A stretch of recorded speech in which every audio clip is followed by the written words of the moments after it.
هو انا لو رجع بيا الزمن هدخل كلية طب تاني؟ سؤال بيجي في دماغ كل طالب طب او في المجال الطبي عموما. هل لو رجع بيا الزمن هدخل كلية طب تاني او هدخل المجال الطبي؟ احنا ممكن نشيل دي عشان تكون المسكة كده اسهل واريح ليك. اجابتي ممكن تزعل ناس، ممكن تفرح ناس، ممكن ناس تأيدها وممكن ناس تهاجمها، بس ديت اجابة عن تجربتي.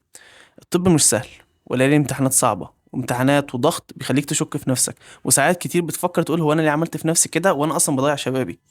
بس الأسئلة ديت كلها إجابتها في إن أنت بتعمل حاجة أنت بتحبها، أو بتعمل حاجة أنت شايف هدف منها. لكن إجابة الأسئلة ديت، هل لو رجع بيا الزمن هدخل كلية طب تاني؟ هدخل كلية طب تاني، بصعوبته بلياليه بكل حاجة، لأن هو كده كده هيعدي. أنت لو في حاجة أنت بتحبها عشان هي صعبة بس أنت هتسيبها، يبقى أنت كده مش هتعمل حاجة. طول ما أنت حاسس إن أنت عايز الحاجة دي وهتعمل أي حاجة عشانها حتى لو كانت صعبة، يبقى أنت كده فعلا عايزها. إنما مجرد إن أنت تسيب حلمك أو تسيب أي حاجة بسبب إن أنت بس مكسل ان انت تشتغل، مش قادر تذاكر، مش عايز تذاكر، مش عايز حاجه صعبه، عايز تعيش حياتك من غير مذاكره ولا اي حاجه، يبقى انت كده مش عايز الحاجه دي اصلا. الطب هو بياخد حياتك بس في نفس الوقت بيديك حياه تانية.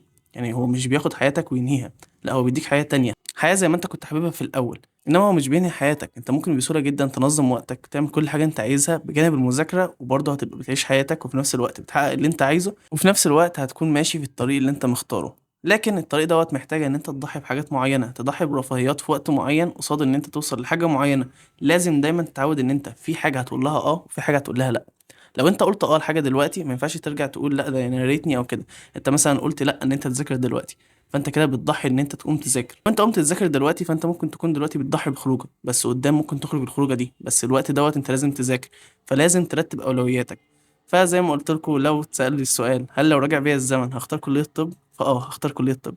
وبس كده، انا مصطفى باليزيد، طالب في كلية طب. ما تنساش تعمل فولو لايك عشان في فيديوهات كتير جاية هتحاول تظبط لك لو انت طالب طب او في المجال الطبي او ناوي تخش في المجال الطبي ان شاء الله.